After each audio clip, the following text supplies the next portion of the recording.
What's up guys, Bloodshed here, bringing you the Whirlwind Barbarian speed build for Diablo 3 patch 264 and season 16. Now, Whirlwind is back, baby. It's getting some insane buffs here in season 16, patch 264. And what that does is it really affects the low end. Those 80, 90 speeds are gonna be better than ever before. The T13, super fast, chill. Probably the ultimate chillin' and killin' build. I remember coming home from work late and I just want to kill some demons, man. I would just crack open the Whirlwind Barb and spin to win, baby. So now let me go out and say, all right, just scale our expectations. It's not faster than Charge Barb in pretty much any aspect of the game, whether that's bounties, T13 or whatever. But what it lacks in power, right, and speed, it makes up in chillness. But since both builds got considerable buffs, the difference is smaller than ever before. It's only slightly faster. I would maybe put Charge Barb 15 seconds per run faster than Whirlwind for T13, just to put it in perspective. One thing to note about this build in particular, you can build it a lot of different ways. You can use different items to augment the way you play, like Earthquake, Volcano, Ground Stomp, where you're hitting the ground and pulling enemies to you. There's a lot of different combos and there's room to play, and especially with the Ring of Royal Grandeur season, we get a free item.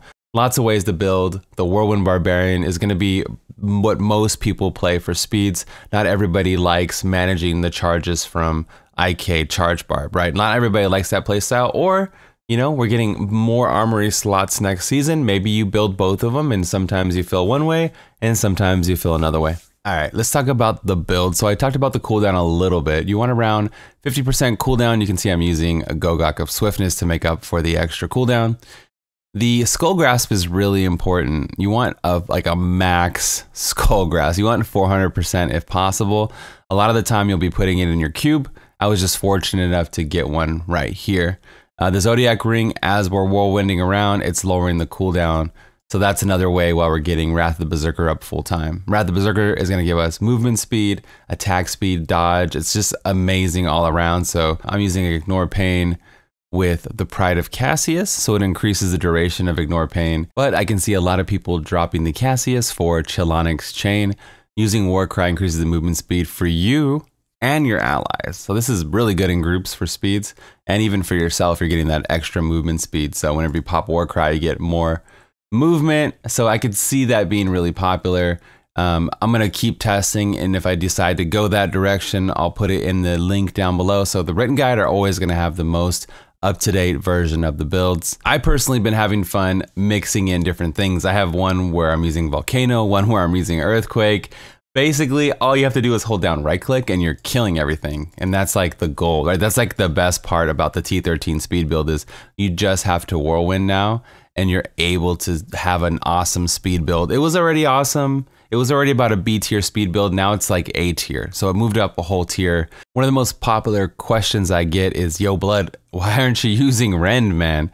So the 2-piece of Rend increases the damage by 500% and its duration to 15 seconds. So Rend is actually amazing from normal to say T11.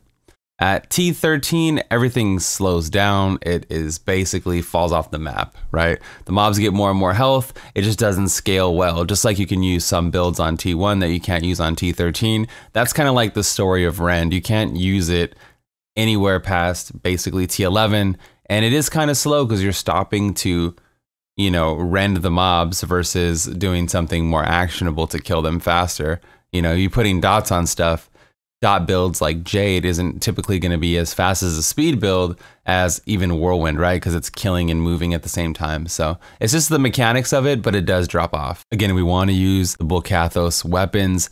They're really powerful for Fury generation, for movement speed.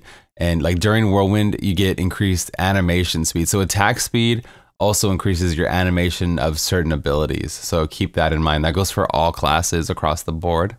This is more like a T13 setup. You want to focus on utility. So we have like Pound of Flesh.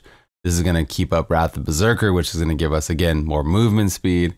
This is a great build. Again, I might change it 15 times before the season goes live. I might change this in future seasons. Just check the link for the latest version of the build. This has been one of the funner builds to test because of the different options available. Like as soon as you don't need damage, and this is maybe one reason why I don't really care about adding new torments to the game.